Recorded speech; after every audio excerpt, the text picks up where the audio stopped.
Well, hey guys, Big A coming to you live this morning from the station, Camp Greenway. What a beautiful day. Man, it was 0 last week. Yesterday it was 63 degrees. I think today is shaping up even to be much nicer. Listen, I hope you guys are having a great day, but I'm going to be totally honest with you, as I always am. I have really struggled this morning getting up early, thinking about some things I wanted to talk about. And I talked myself out of coming out here today and doing a video. And then I got into the office and I said, no, I've got to go do this. And I really don't want to, just to be totally honest, but I can't get away from the message. And I want to share with you just for a second that's something that's pretty heavy on my mind. I asked our members in our mastermind this week a question, and I had to ask myself this same question. Are you becoming the leader that is worth following? And when I started talking to a number of guys, man, stuff started popping up everywhere. All these questions that I was asking was getting answered, not in the affirmative, but they had their head dipped, many of them, and said, really, quite honestly, I'm not the leader that I should be. I'm not the leader that is really worth following.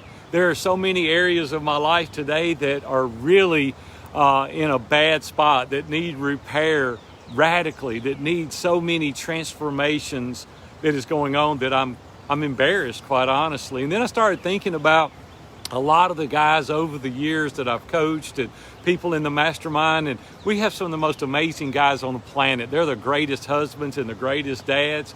But I'm going to be honest with you, I've talked to a number of people that are not that great a dad and they're not that great a husband.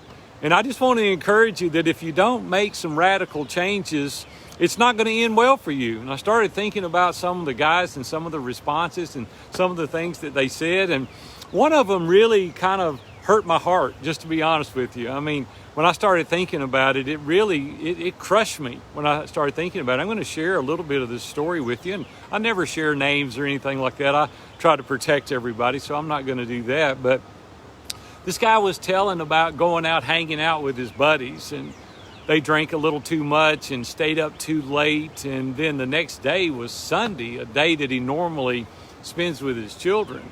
And he was so hungover that he couldn't even play with his kids.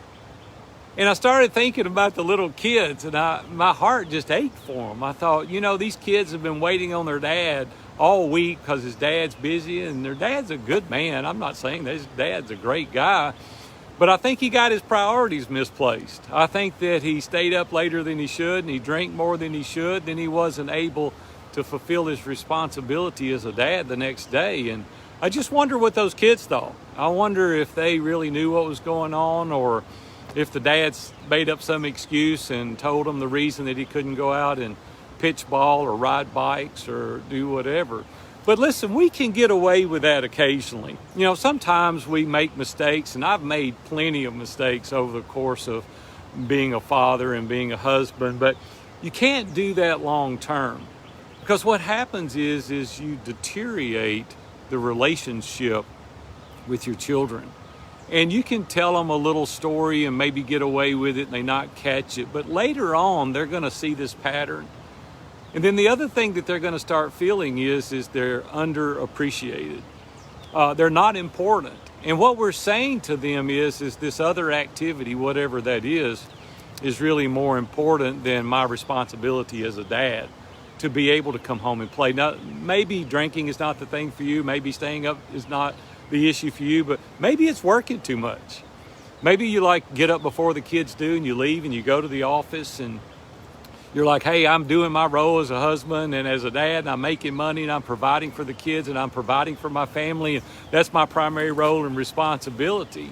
And then you start thinking through, well, I get home and I just need to send one more email.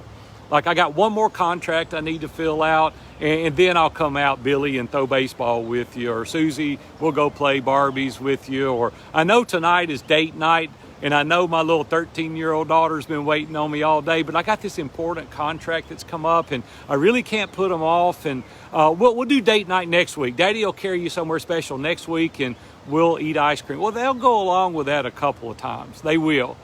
But if it's habitual, if you're doing that day in and day out, let me tell you what's going to happen. Your teenager is going to leave and go to college, and they're going to find somebody else that tells them that they're pretty, that tells them that they're special.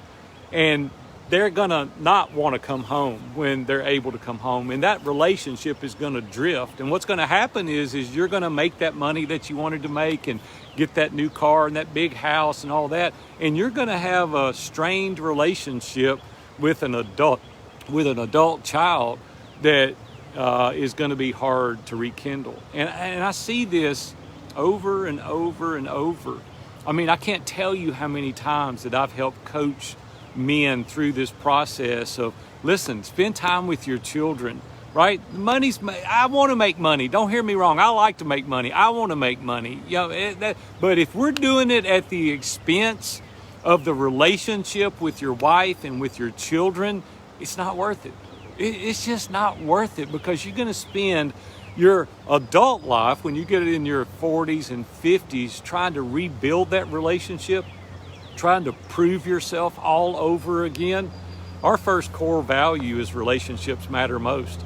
And that's at home, that's in business, that's in everything that we do. Relationships matter most. And I don't want you guys to miss it. I just really don't want you to miss it. I want you to think through your relationship. So do just an evaluation right now while we're talking. Just think through yourself personally. Are you doing that? I mean, are you just keep putting off things that are important to your children? I hadn't talked about the wives yet at all. You got married, 5 or 10 years ago, whatever it was, and you treated her well. But over the course of the years, she's asked you to do certain things around the house. She's been begging you to fix this room or paint this wall or hang these pictures or get her car fixed or whatever. She's been begging you. But now you want to go play golf with your buddies on Saturday. You're like, hey, Big A, you're going to get me in trouble. No, I'm just giving you the reality of it. I hear guys all the time saying, hey, I deserve this. I've been working all week. Let me just tell you something right now. You don't deserve anything until your family's taken care of. Until you've met your responsibilities with your wife and with your children, you don't deserve anything. And you talk about being, hey, I need time for myself. What about your wife? What about your wife's been home all week cleaning the house and cooking? She's even working and coming home and doing all this stuff. And you're sitting in there on the couch playing Fortnite 2 or 3 hours. And you could be in there helping her. You could be in there maybe teaching your children the principles of life and giving them core values. You could be in there doing that, but no, you're too busy taking care of yourself because you feel like you deserve this. And I just want to encourage you that you don't deserve anything until you take care of your responsibility of being a husband and a dad that God called you to be, that you signed up for. Let me remind you, this was your choice. Nobody forced you into this. But yet you sit there and you want to think of yourself first. Let me just pre-warn you, it's not going to end well for you. You're going to deteriorate the relationship with your wife that's going to be irreparable. It's not, or unrepairable, I don't even know the word. It's going to break, is what I'm trying to say. And I want to encourage you to think through that. And listen, there is nothing more appealing to your wife than you going in there helping her clean off the table, cook the dinner, load the dishwasher, wash the clothes, vacuum the floor. Listen, the other day I was in there and Robin was doing her thing and I started vacuuming around the kitchen and she come up to me and put her arms around me like, what in the world is going on? She said, you've never looked so sexy in your life. I said, I'll vacuum the dadgum house every night if that's what it takes. Like, if that's what really gets you amped up, sign me up. Listen, guys, the things that our wife need is for us to pay attention to them. They need us to help them and support them. Think about if you took that hour or two. I hate video games. I talk about them all the time. It's because I hate them so bad because they're destroying our kids. They're destroying our marriages because they're addicting and you get in there. Think about if you took those 2 hours every night and you built an online business, right? So maybe your wife could quit working and you could do something for her benefit, right? Creating an online business. What if you read?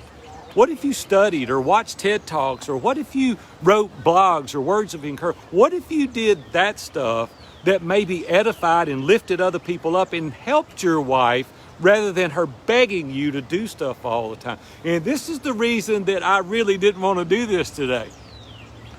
I really didn't want to come and deliver this message today, but I'm going to be honest with you. I'm getting tired of seeing people go to divorce court. They're ruining their relationships. You know what happened? Years ago, when your wife was 16, 17, 18 years old, she dreamed of the day that she would get married, and she designed in her mind her knight in shining armor, the guy that was going to embrace her and protect her and nurture her and love her, tell her she was pretty and help her around the house. And you're not fulfilling that. I'm just being honest with you. And privately, all of her dreams are going out the window.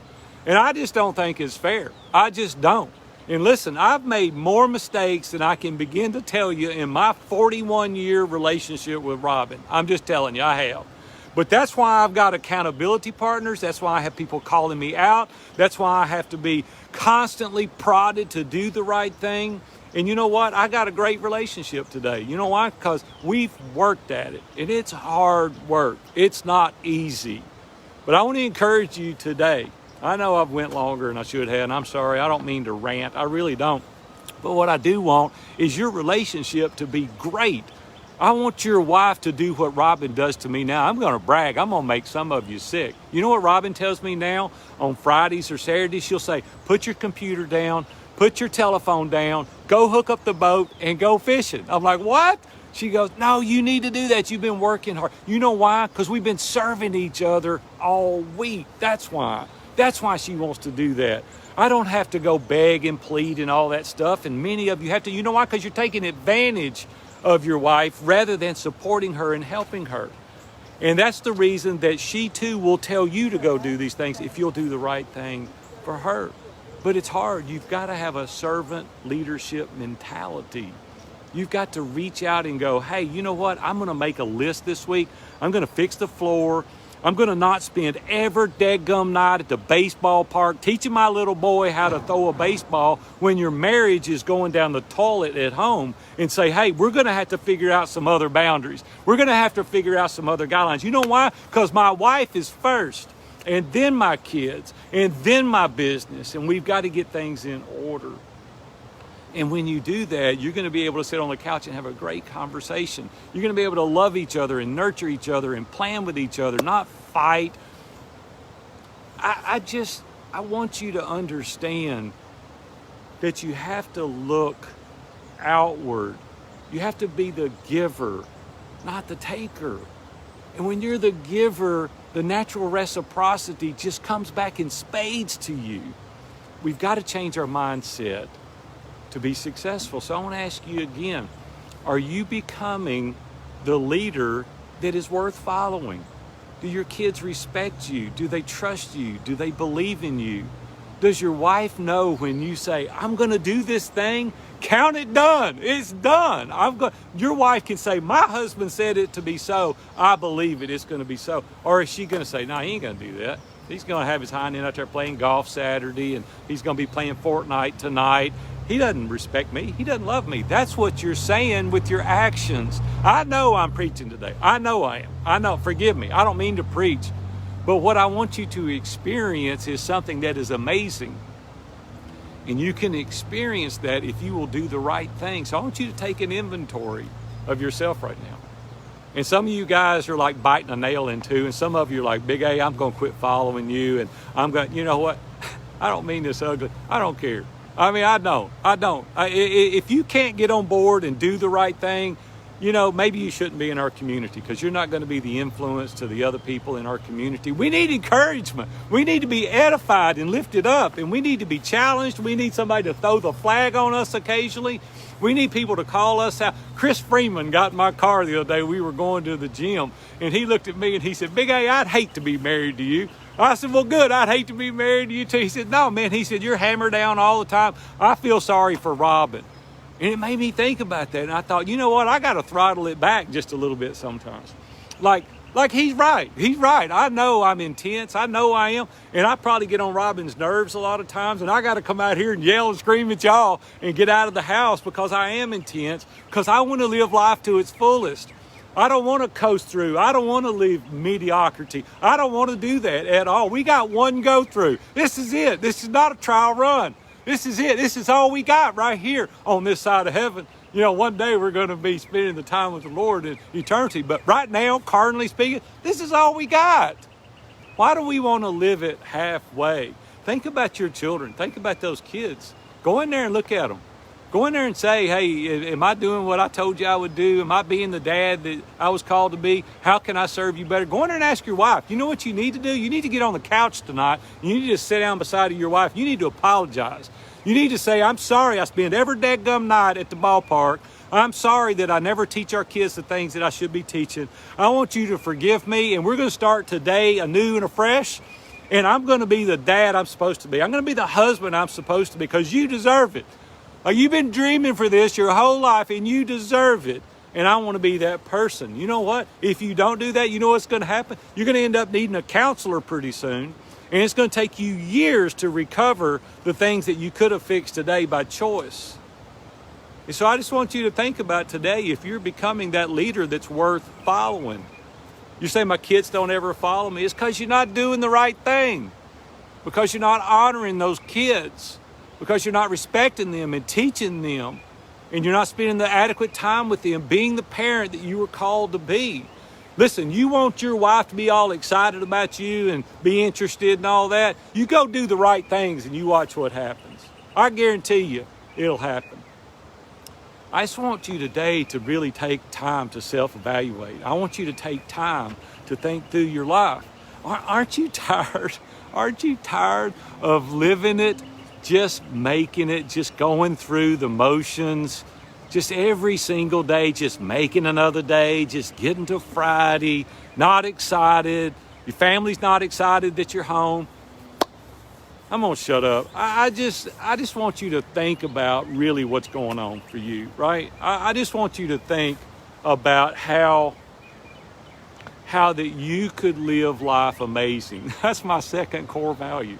My second core value is make it amazing, right? Some of y'all know, some of y'all are in our groups and you know, we got to have core values to live our life so that we do the things that we're supposed to do. And I think about my core values all the time, and I fail short. I do, and I have to have these accountability partners around me. I have to have people to encourage, because I get tired, right? We get tired ourselves and we need people around us. When I start thinking about relationships matter most, that's the reason I'm fussing at y'all right now, is because relationships matter most.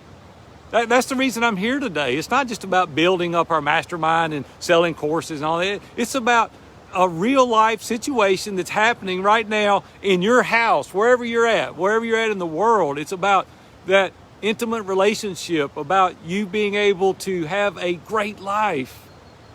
My next core value is make it amazing.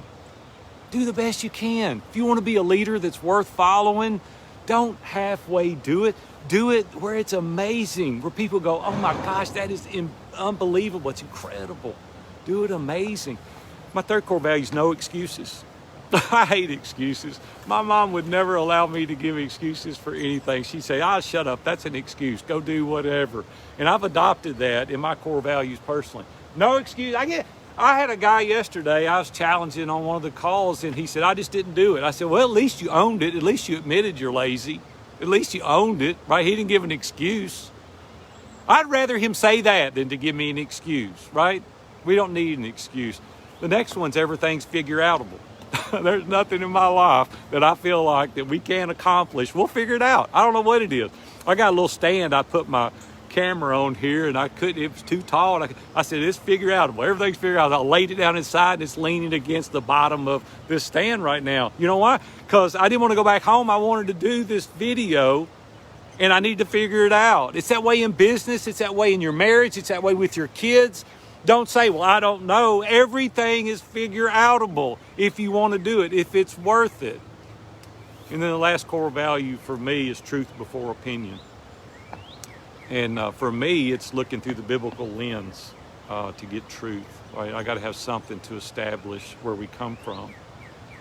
Hey, I just want y'all to think about, we hear all these, promises, and we hear all these videos and getting rich and your marriage is going to be better tomorrow, all that. But we're not teaching that. We're not teaching that. I'm telling you right now, straight out of the gate, it's hard. It's hard being a good dad. It's hard being a good husband. It's hard because our attention is being pulled from every direction. There's so many, temptations and opportunities and distractions and lack of clarity and lack of focus. And there's just so many things vying for our time today. But Rory Vaden wrote a great book, and he talked about prioritizing our priorities. And we really should be way out of balance. We shouldn't be in balance. That's a myth. We should be extremely out of balance in the areas that matter. Like you should pare off all the crap and the junk that's distracting, that's getting in the way. And we should really focus in and be amazing and offer no excuses and really do an incredible job. And then when you get to the end, well, we're going to get to the end of our life, whatever. When we get to the end, we can go, I gave it all I had. I didn't leave a single drop in the towel. I squeezed it all out. I left it all on the field. I don't have any regrets. You know what would be terrible? God, I want to cry when I think about this.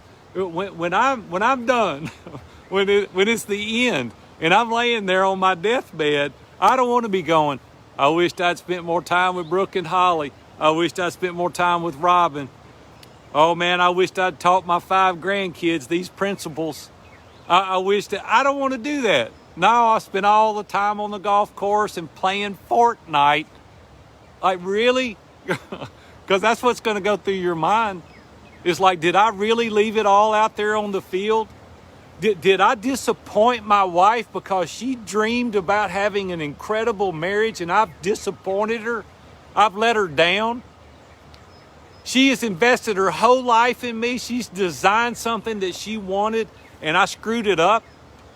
I don't want that. I don't want that. I've screwed up enough, not meaning to. I sure don't want to do it because I'm too selfish and because I'm lazy. I don't want you to do that either.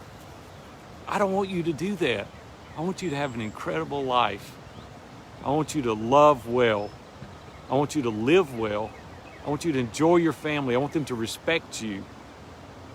And the only way we can do that is to do a self-evaluation and see if we're the leader that we were called to be, to see if we're the person that's developing themselves that's worth following.